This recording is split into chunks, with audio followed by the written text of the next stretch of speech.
The views expressed on Latitude podcast are for entertainment purposes only.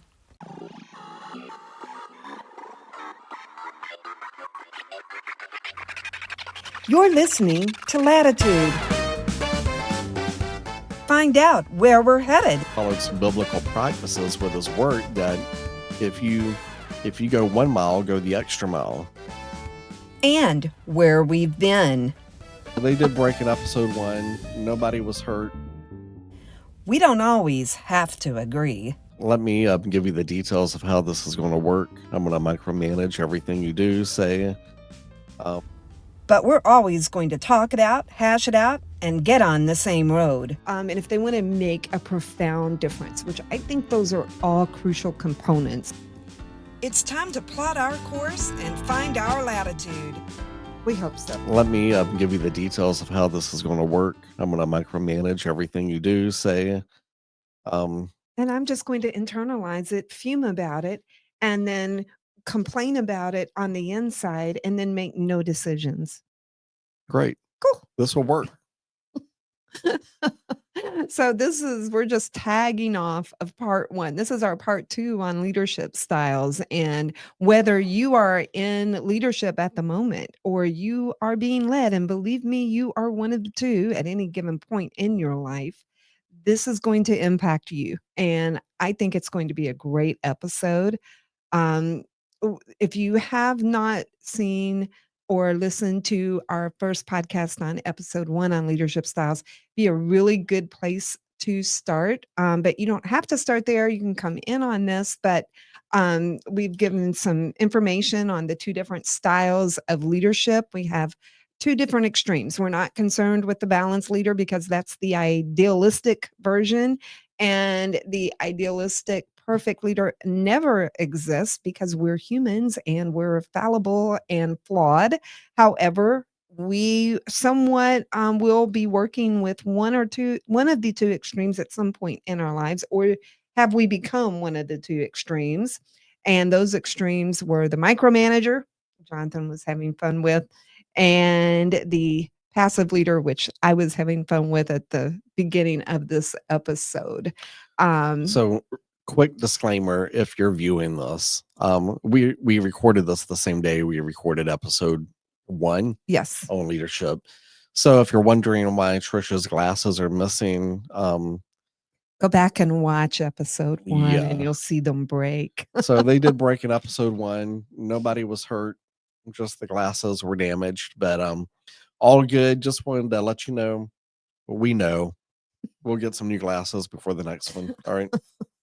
All right. Sometimes I feel like I'm pieced together, and that's just the truth. So basically, the goal with these episodes are to tap into making improvements. And if leaders really want to improve their commitment from their followers, and they want to increase their productivity, even if it's a volunteer situation, and if they want to make a profound difference, which I think those are all crucial components to humanity, leaders will accept their flaws and they'll admit them, and then they'll commit to making constant improvement. That's just the crust of it. So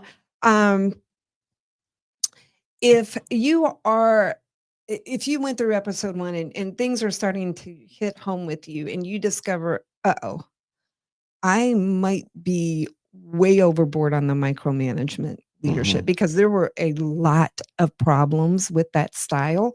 And I don't think most people realize their problems with their extreme leadership styles. But if you realize them, you'll see they're taking you in a direction you don't want to go. So what do you do if you realize, Yeah.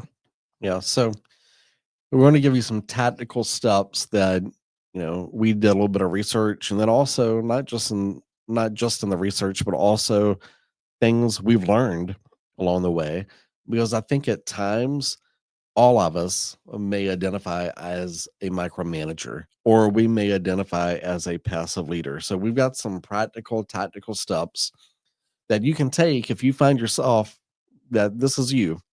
So number 1, that are following you, expect them to produce the type of product that you hired them to do. So, in other words, trust them. Trust them to hit their deadlines. Trust them to hit their creativity. Trust them to do the things that you hired them to do. If you don't trust them, then you may be the problem early on in hiring the right people. Maybe you need to take more time to make sure you're hiring someone that you trust. But if you have got someone that is following you, demonstrate that you trust them. And, don't just, people do want to know what to do and sometimes how to do it, but breaking it down in minute detail, tell someone that I'm the only one that can do this. Yeah, I was going to say, learn to develop that skill that it's not all about you. Like others have Right. qualities and they should that and they may have better qualities than you. You may actually be leading a team or leading an individual that is just highly talented and maybe it's more so than you, but learn if you really want to get somewhere, you're going to have to hand over the reins when it's appropriate. Sure. So another tactic in being a if you identify as a micromanager, and that is communicate efficiently and effectively. In other words, I think you need to be clear and concise on your expectations, clear and concise on what the goal is or what the task is that you're working on, but doesn't need to be broken down into the itty bitty little steps. Right. You know, I mean, it's funny talking about micromanagement and passive leadership. Um, I really identify my dad to be both, and Oh, Um, it's funny because when, he was my dad, and as a dad himself, probably a little bit more on the passive aggressive mhm. tendency. But then I also worked for him, and working for him as him being my boss, very micromanager, very, very much a micromanager. And but he was that because he expected perfection in his work. So it was coming from a good place, and I Coming from think, a good place. Yeah. I think I want to protect both sides because I don't think I really don't think that most people, even in their most extremes, are intent to come from a negative side. No, Are there those not at people? all. Yes, but I think that's rare.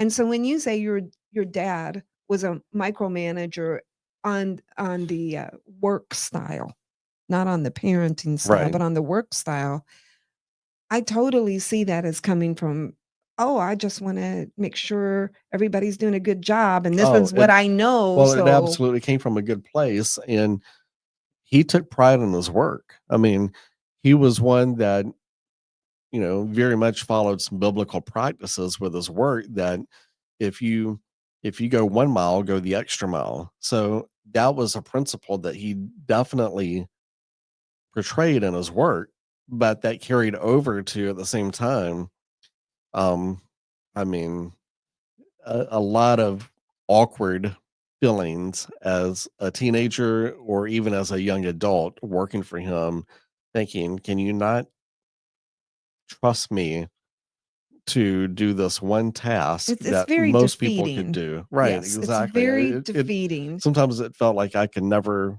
be good enough in what Right. I was doing. Right. And there is a fine line when you're leading or coaching someone.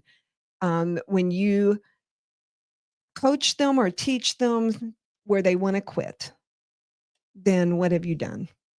So I think you touched on communicating efficiently, and you're not being efficient if it's just wasting someone's time just because you want to waste time on the minutiae that really did not make an impact. What's something else? So, I love this, and it requires a lot of vulnerability, but it's admitting your own flaws in leadership. And, the anytime I've ever had a leader say, I was probably maybe I was micromanaging you, or maybe I was expecting this. Um, and then they just kind of share with me that they've got some flaws of their own.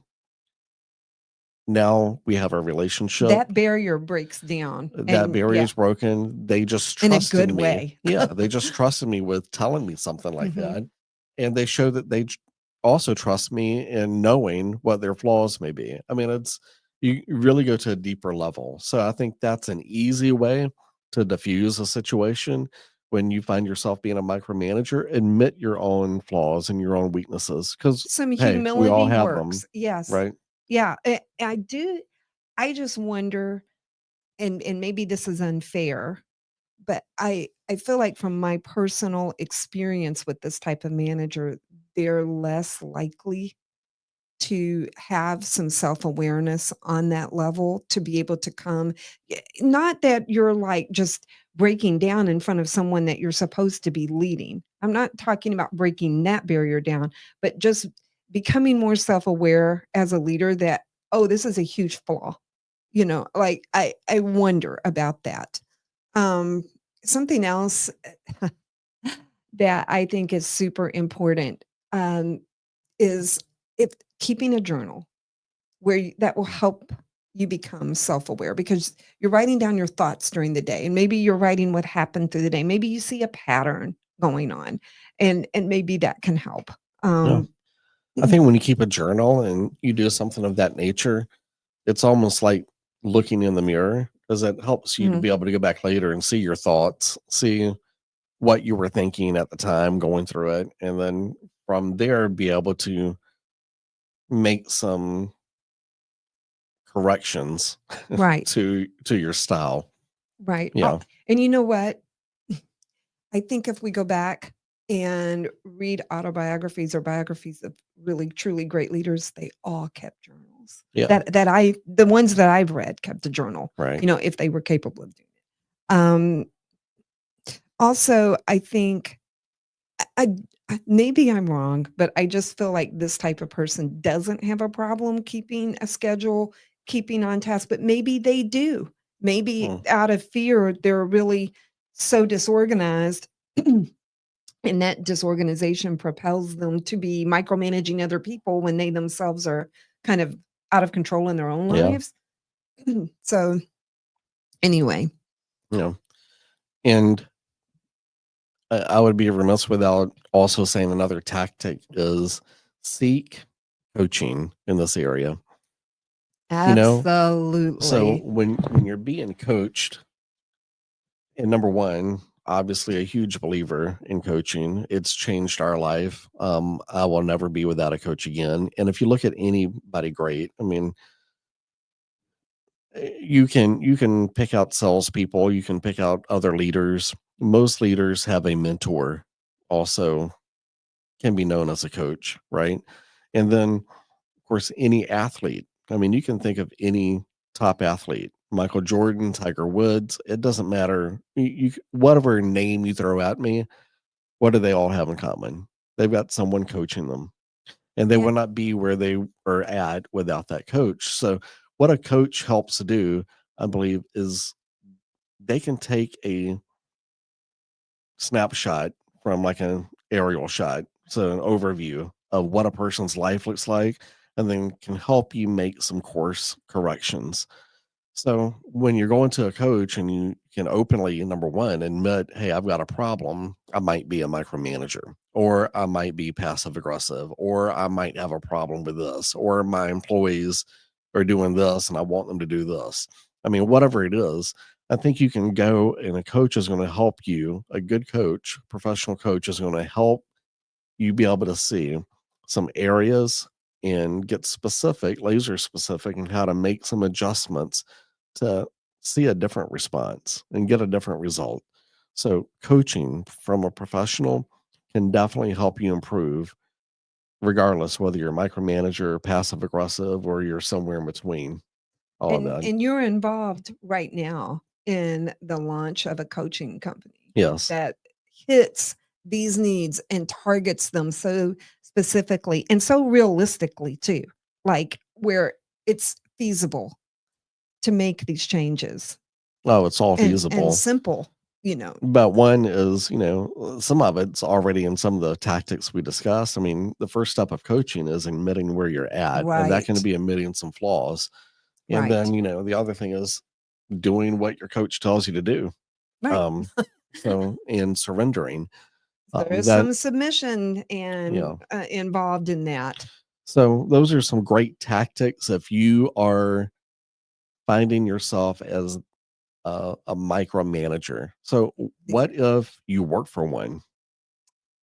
Okay, if you haven't worked for one or been involved with one in a situation where you're going to be led and either type of volunteer program or whatever, you will at some point in your life cross this type of leader because I do think that most people that become this kind of leader think this is a good leader, that this is what you do. That you're constantly supervising and you're constantly telling people exactly what they need to be doing all the time and they're like robots and that you're the head of the robots. Well, what if you are in the position and that's your leader?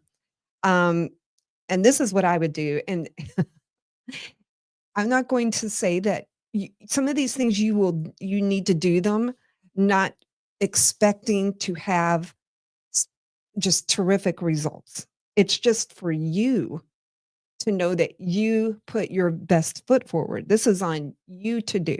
Okay. So ask for a heart to heart, ask for a one on one and say, hey, I realize that I've been here for a period of months or a period of years, and I feel like that the approach right now is to still have heavy guidance and heavy input. I'm going to ask you what I can do to release some of those bonds from that. And is there a way that I can work in a different manner where that's not the case? Just being very open and not accusatory. You don't, because that's not going to work. If you show up and also you don't plan this conversation and you just, "Hey, why are you so tough on me?" That's not going to work, okay? That's making an accusation and you're also surprising them and no one likes to be surprised by these kinds of conversations. And you're also speaking from high emotions, which also never seem to garner good results. Um, no. Compass Sales Coaching is a proud sponsor of Latitude Podcast. Your success is achievable. Compass Sales Coaching can help you with details and plans to plot your course. Why not enjoy the journey and work with professionals who can help you with realistic steps, manageable career and business growth, and proven results? Contact Compass Sales Coaching today. Your journey to success starts here. CompassSalesCoaching.com. Where you feel like you trust me in, whatever areas that you may be in. I So think sometimes if you approach it like that, I think sometimes this leader does not know how heavy-handed they're being, and you don't want to embarrass them, but I think that they can have the first step in a comfortable way towards making change. Like you yeah. just opened the door for them, and maybe they needed that. So another tactic that you may find if you have this leader is again being sincere, being genuine, ask for more details on how you can satisfy what their goals are. Yeah. You know, That's a tactic from Dale Carnegie, actually. How to hmm win friends and influence people when you get this kind of very heavy-handed leader that's up in all the details and won't leave it alone and won't let it, resolve. Um, it's just to ask them for more details because at sooner or later they're going to be like, well, I don't have any more, I don't know the answer to that. And again, that may be the door that has them do some self-reflecting and catapults them into making some changes, yeah, you know? yep. So third tactic, you'll like this one. Just shut up. Yeah. If you're going to deal with it, you can keep your mouth shut and just block it all out the I best mean, you some can. people have that capability and can just be like, it's just for 6 hours a day, or it's just for 10 hours a week that I'm having to Yep. work with this person on a volunteer. It's just for this one day a week and then it's over and I can let it roll. It's only going to last for X amount of time. And I don't, it is a tactic. hmm Some Yeah. people have that capability. But just understand that tactic is probably not going to produce a different result, No, right? no, So, you're meeting the status quo there that the leaders set. yeah. So, you know, So, another tactic, I like this one. Ask your leader how they might view leadership coaching. Again, it's a question, not a mandate that they seek leadership coaching, right? Because they may not take that very well. But You're not telling them to get leadership yeah, coaching. You're asking for their views on it, and maybe, and very likely, they've never experienced it. sure. Yep. And lastly, it might be time to just look for another place to hang your hat. Yeah, I mean, and that's okay. that's okay too. I've been there and done that. And, so there might come a time. And for me, I know it wasn't something that was an immediate Yeah, don't be course of impulsive. action. You No, it don't was be not impulsive. impulsive about this. I mean, that's I don't want people to make knee jerk reactions, especially if, your livelihood's on the line. You Yeah, really have to be cautious and weigh the pros and cons, and again, we're not telling people what to do. We're giving from our opinions based on our experiences and our education, what we've seen that we've noticed that has proven to be right, positive results. right. So let's move on to the passive leadership style. And again, we're going to start kind of do the same type thing, address some things that maybe you can do if you find yourself being a passive leader. And then we'll Mhm. flip it in a minute to what if you are working for one Right. or experiencing life with one. So, number one, how to improve the passive leadership style. Number one, I believe practice difficult conversations. And this is hard. Mhm. And again, I think I've shared earlier, I've found myself being a micromanager. I've also found myself being a passive leader at times. Difficult conversations are not fun, No, right? no. So I think first define what a difficult conversation is. It could be a confrontation, but it also could just be, I'm in sales. It might just be making a cold call. And I think either of those, I mean, maybe I don't have anyone to confront today, but how can I practice a difficult conversation today? Usually, passive people may also be classified as introverts or people that they just don't want to deal with anything outside of the comfort zone. So it may be if there's no confrontation, and I don't need to walk around in my life looking for confrontation, no one likes confrontation, but I could work today on having a difficult conversation. That might just be calling someone on the phone. I don't know who they are, they don't know me, and we try to develop a relationship. Even conversations, I think, like that help you get over being a passive type leader all the time. So practice I difficult ones. Yeah, I mean, you can even do that in the mirror. Like, this is suggested from some, therapy courses that we saw, that we've read, that you actually practice difficult conversations in front of a mirror. It's totally okay. And, when you were talking about sometimes these leaders are introverts, sometimes they're extroverts, I've seen that, but I think most they do tend to be more comfortable in their box. The reason why, as a passive leader, you want to address these problems is because that comfort zone, that little box, if you don't, it gets smaller and smaller. You'll become less comfortable. You won't want to branch out. Like, that doesn't happen unless you start working on these things. Something else, um, realize and admit your own flaws. And believe it or not, I have seen this kind of leader have the greatest difficulty in realizing what they were doing was causing havoc and was a huge problem. Mm, yeah. Yep. So, and honestly, I think that goes hand in hand with the next tactic I'm going to share, which is verbalizing the change in direction of leadership. So, I do want to share a little bit on this because I feel like this is an area I know I was coached on a few years ago by a business coach. As he said, Jonathan, he said, "You're you're a nice guy. You need to be a good guy." And he said, "What the difference is? Good guys can be firm in their communication, direct in their communication, and still be nice. But if you're only nice he said, and really, in other words, nice, that word was quote unquote word for just being passive aggressive. I want to be everyone's friend. I don't want to have any enemies. I don't want to address difficult things. So, I very much recall a team meeting where I share with my team, hey guys, and this is, number what we just said, tactic 2 was admitting your own flaws. There's a place in my leadership that I've lacked. So I admitted my flaw.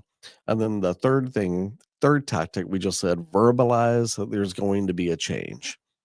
And I think, this is the way, if you need to change culture in your leadership style, this is how you do that. You acknowledge where you were wrong. And then, secondly, you say, this is what we're changing to. And we're changing this way because I want to have a culture of excellence in everything that we do as a team.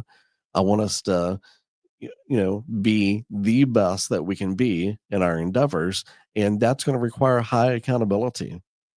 Well, So, that's what I was going to say.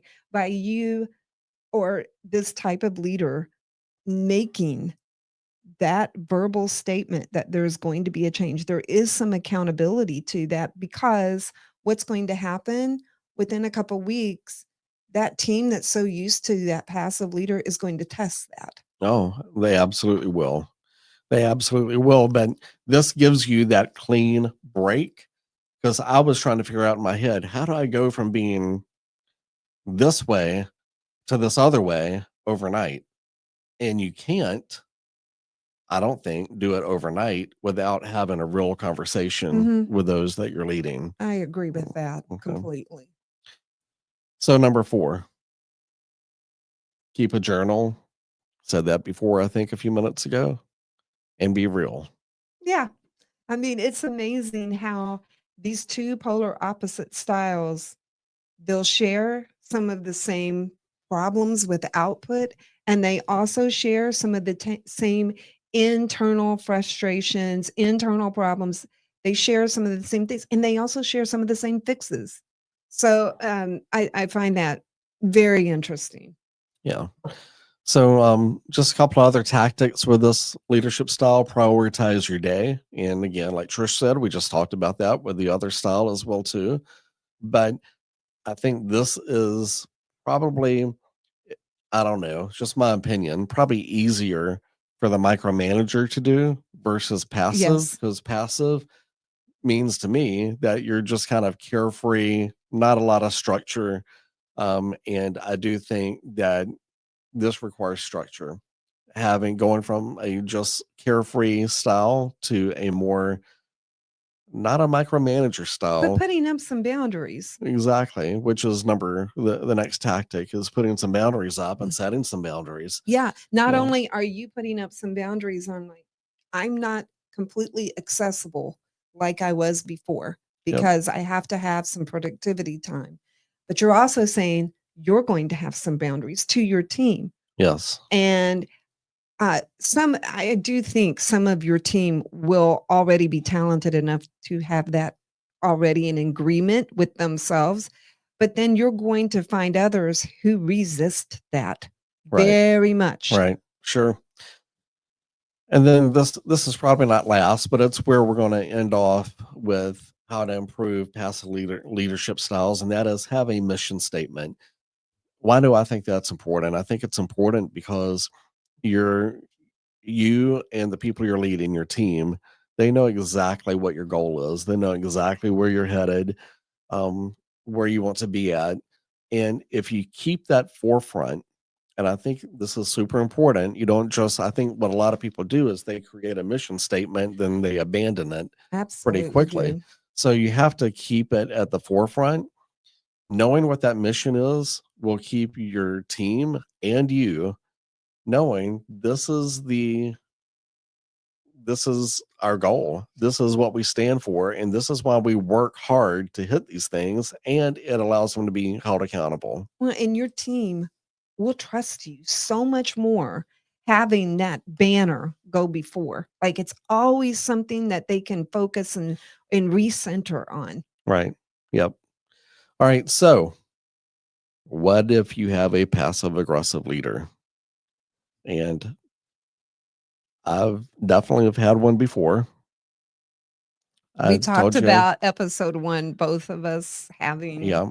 experiences with both styles, and And some of these things, unfortunately, I know in one particular circumstance, I probably didn't do these things um, with that person. mhm, Probably now wish that I had. right. But number one thing that we've got is ask for a heart to heart and discuss the confusion. And this is what passive leaders do. They often bring confusion and chaos that you feel when you don't have clear goals and clear communication. It's almost like they speak in code, you know, like, you're always left wondering, "What was that about?" You know, and Right. right, I think that is one good tactic, because not that you're forcing them to change, but again, you may be the catapult that opens the door, like, that they've never seen themselves, because they may always see themselves as being the quote unquote nice person is the best way to handle things, when really they're just shelving their responsibility. Right. So the one thing I want to mention on this tactic, because to some people it may sound harsh asking for a heart to heart conversation, but coming from a passive aggressive leadership background, meaning my own, if someone asks me for a heart to heart, number one, if I'm a passive aggressive leader, I think we discussed before, I might be that because out of fear of people not liking me or Mhm, fear of having to confront. If though a team member is coming to me asking for a heart to heart conversation, guess what?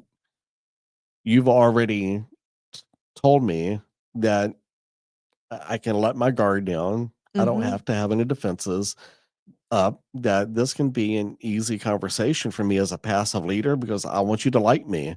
And if you come to me with especially that terminology, can we have a heart to heart? mhm, You're not coming to me with, I need to talk to you about something that's really important. I may leave you if you don't change this. That's not right. what you said. You said, can we have a heart to heart conversation? From a passive leader standpoint, most passive leaders would accept that. I do believe because they want to be liked. So I love that terminology. Can we have a heart to heart? Another great tactic is offer suggestions for some routine scheduled communication. So that can look like,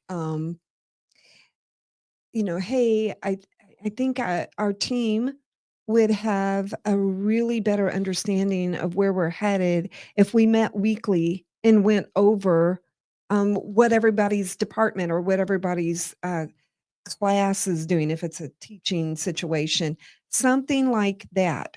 It doesn't need to be long either. I would also set some boundaries on it so it doesn't become this, you know, 2 hour emotional thing where you're Right. just tactically hitting some marks, but in that moment, you're setting the pace for things to have some accountability and to also show the productivity. And I think passive leaders don't often have routine communication No, set up. they don't. And I'm just going to share with you a quick tactic specifically about what I and my team do with this because I think this might help a lot of people. Okay. And whenever I started transitioning from being passive and I said you have to make that culture change, one was admitting where you're at and your flaw of being where you're at. And the secondly, this is what we're going to start doing differently.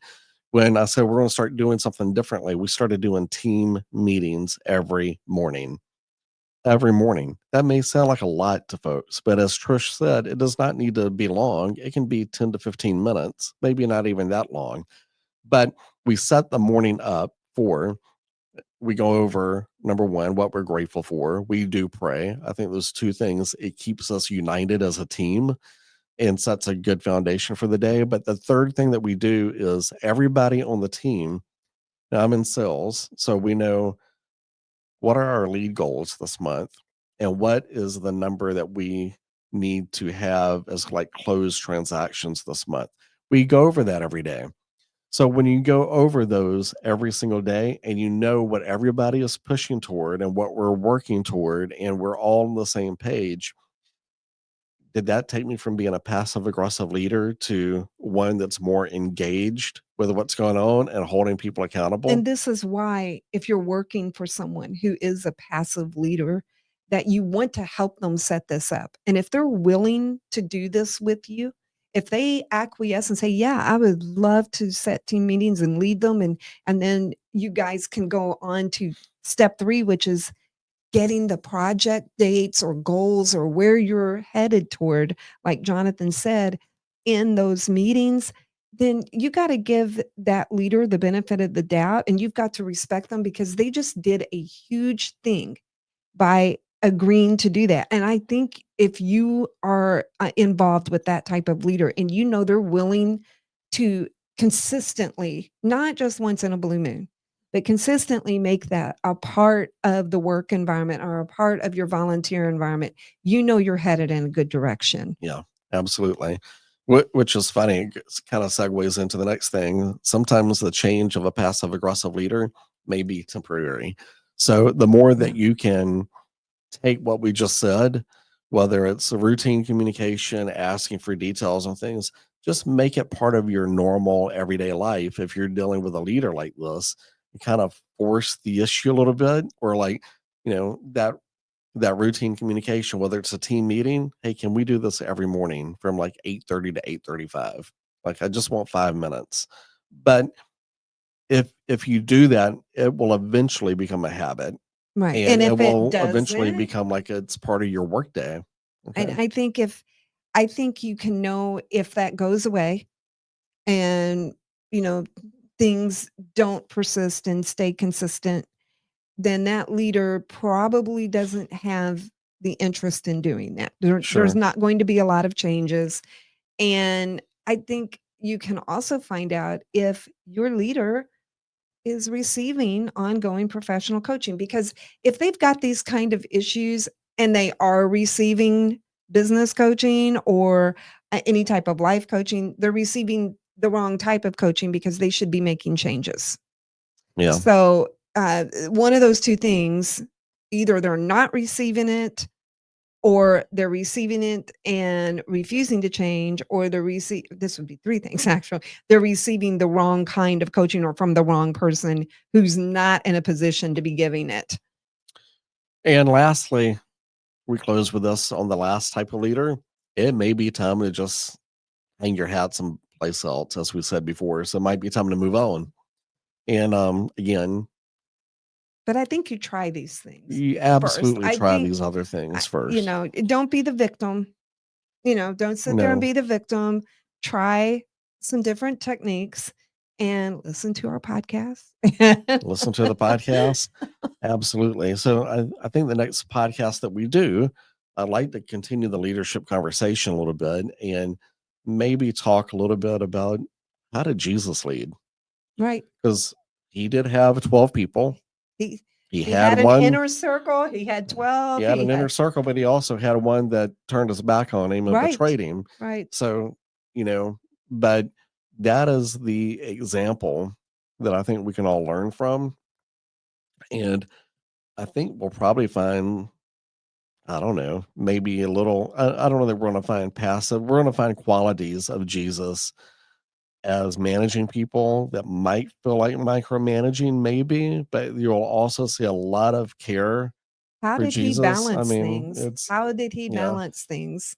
it's a good balance, and obviously what he did was successful, and who we can learn No, from. and no matter what your faith, Jesus was real and he did have 12 disciples and he had followers, and I think we can learn from that method. So, Absolutely.